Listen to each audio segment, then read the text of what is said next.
Olá! A receita de hoje é bolo low carb de banana com cacau no micro-ondas.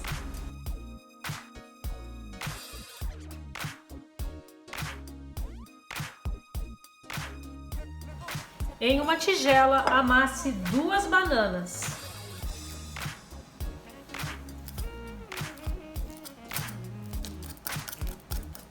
Coloque 2 ovos.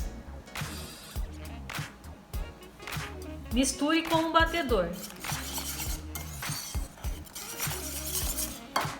Acrescente 1 colher de sopa de xilitol ou eritritol e 1 colher de sopa de manteiga amolecida.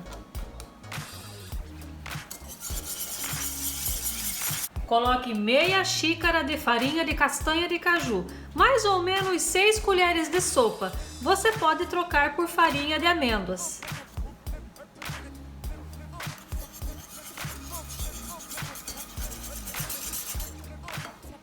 Agora acrescente 2 colheres de sopa de cacau em pó.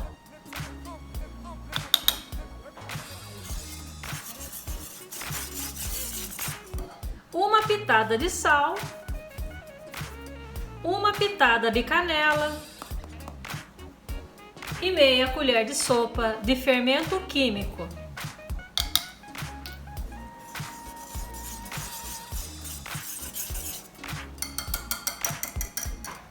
Pegue uma forma de tamanho médio que caiba no seu micro-ondas.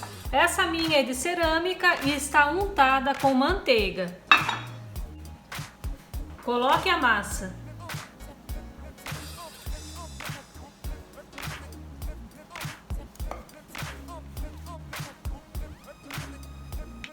Se você quiser, você pode colocar alguns nibs de cacau para dar um toque especial, mas isso é opcional.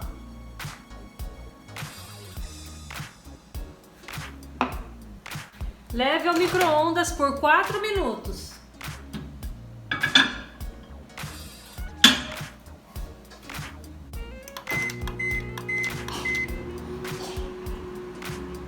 O bolo já está assado, mas eu tenho uma dica importante. Os micro-ondas eles variam, né, a intensidade, o calor de um para o outro. Então eu sugiro que antes de tirar, você coloque um palito, dá uma olhadinha para ver se está bem assado depois de 4 minutos. Se você sentir que ele precisa ficar mais 1 minuto ou 2, deixe mais 1 minuto ou 2 para ele ficar bem assado. No meu micro-ondas, 4 minutos é o suficiente.